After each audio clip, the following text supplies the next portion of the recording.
उज्जैन मध्य प्रदेश राज्य का एक अत्यंत ही प्राचीन शहर है जो ऐतिहासिक पवित्र क्षिप्रा नदी के किनारे बसा हुआ है। पौराणिक दृष्टि से उज्जैन नगरी का काफी महत्व है। इसे मंदिरों की नगरी भी कहा जाता है। यहाँ भगवान शिव के 12 ज्योतिर्लिंगों में से एक महाकाल इसी नगरी में स्थित है। प्राचीन काल में उज्जैन को अवंतिका और उज्जैनी के नाम से भी जाना जाता रहा है।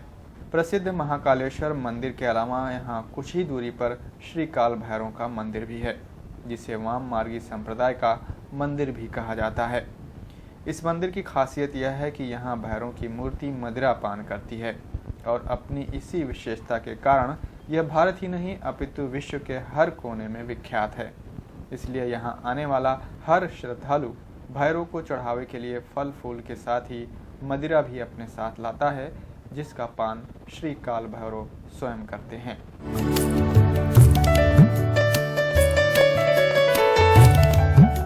भैरव जी भगवान शंकर के सेनापति और ये उग्र मूर्ति है, मदिरा पान करती है।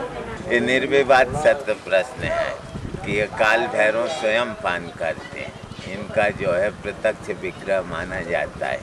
काल भैरव के मदिरापान को लेकर श्रद्धालुओं, पुजारियों और यहां तक कि वैज्ञानिकों ने भी कई तरह के शोध किए हैं और जरूरत पड़ने पर यहां खुदाई भी की गई है, लेकिन मदिरा कहां जाती है इसकी खोज वह अभी तक नहीं कर पाए। काल भैरव भारत का एकमात्र ऐसा मंदिर है जहां पर काल भैरव की जो मूर्ति है उन्हें मदिरा का पान चलता है, मदिरा का शराब का प्रसाद चढ़ता है। और इन्हीं कारण तो इन्हीं सबसे बड़ी जो कारण है, इसी कारण से देश भर हो या दुनिया के जो भक्त हैं, काल भैरव के जो भक्त हैं, वो यहाँ आते हैं और शराब का प्रसाद चढ़ाते हैं और उस प्रसाद को आपस में वितरित करते हैं और उस काल भैरव का आशीर्वाद लेते हैं। काल भैरव की मदिरापान की विशेषता और मदिरापान के वक्त मांगी गई हर मनोकामना पूरी होती है, यह भी कहा जाता है, जिसे यहाँ आने वाला हर श्रद्धालु मानता भी है कि आज नहीं तो कल उसकी मनोकामना जरूर पूरी होगी। आप प्रसाद चढ़ाइए, अब भी हाल आपकी मनोकामना अभी तो नहीं, लेकिन हाँ रिजल्ट तो जल्दी ही मिलेगा और अच्छा मिलेगा।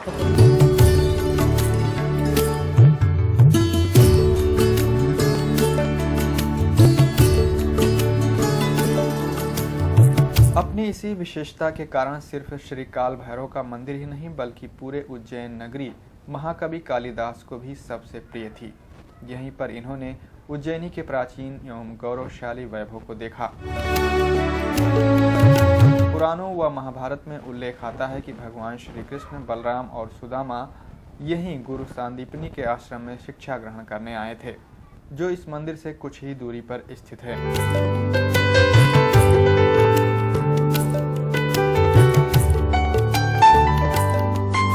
के मुताबिक गुरु सांदीपनी की 202वीं पीढ़ी अभी भी इस आश्रम की देखभाल कर रही है। इनके मुताबिक भगवान शिव की इस अवंतिका नगरी में भगवान श्री कृष्ण 11 साल की उम्र में ही बलराम और सुदामा के साथ यहाँ शिक्षा ग्रहण करने के लिए आए थे।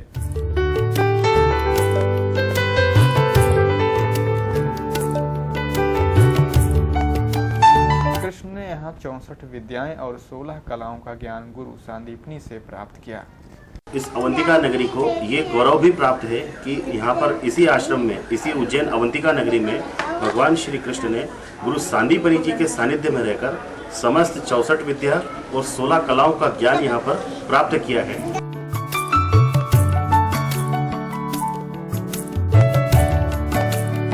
वैसे महर्षि सांदीपनी काशी के विद्वान माने जाते थे और वहीं रहते भी थे, लेकिन उनके पुत्रों की अकाल मृत्यु से दुखी होकर उन्होंने काशी को छोड़ दिया था और बाद में उज्जैन नगरी को अपना वास बनाया और यहीं पर तपस्या की।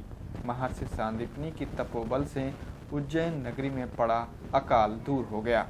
इसी आश्रम में एक सर्वेश्वर महादेव नाम का स्थान है, जहाँ पर बैठकर गुरु सांदीपनी ने कई वर्षों तक तपस्या करी थी और उसी तपस्या के फलस्वरूप गुरु सांदीपनी को यह वरदान मिला था कि जब तक इस उज्जैन अवंतिका नगरी में मेरा मतलब महाकाल का मंदिर रहेगा, तब तक कभी सूखा और अकाल नहीं पड़ेगा।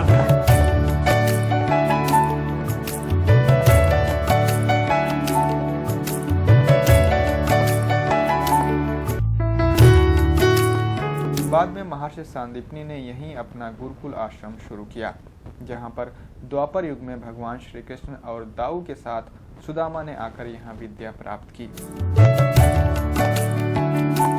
कहते हैं भगवान श्री कृष्ण ने ही गुरु सांदीपनी के स्नान के लिए यहाँ गोमती कुंड की स्थापना की। आश्रम में एक पवित्र सरोवर है जिसे गोमती कुंड कहा जाता है। उसे भगवान श्री कृष्ण ने गुरु सांदीपनी जी के स्नान करने के लिए बाण के द्वारा गोमती गंगा का जल प्रकट किया था। वहीं पर ऋषि सांदीपनी जी स्नान किया करते थे और भगवान श्री कृष्ण अपनी अंक पट्टी का स्लेट धोया करते थे इस कुंड के जल से। यहाँ ऐसी मान्यता है कि कृष्ण भगवान के जो अंक हैं इस पूरे क्षेत्र में फैले हुए हैं। इस कारण वर्तमान में आज इस पूरे क्षेत्र को अंकपात क्षेत्र के नाम से जाना जाता है।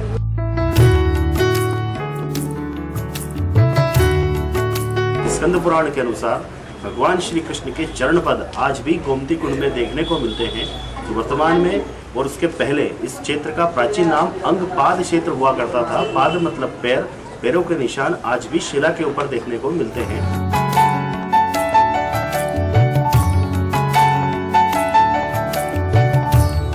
महर्षि सांदीपनी ने बाद में श्री कृष्ण और बलराम से गुरु दक्षिणा के रूप में अपने 2 मृत पुत्रों की मांग की थी, जिसे इन दोनों आज्ञाकारी शिष्यों ने पूरा किया था। इन्हीं 2 भाइयों में से एक का नाम पुनर्दत्त था, जिसकी 202वीं पीढ़ी आज यहाँ इस आश्रम की देखभाल कर रही है। परंतु सरकार की तरफ से पर्याप्त सहयोग न मिलने की वजह से इस ऐतिहासिक और पौराणिक धरोहर की देखभाल ठीक तरीके से नहीं हो पा रही है। सांदीपनी आश्रम ऐसा आश्रम है जहाँ पे श्री कृष्ण ने काफी लीलाएं की है।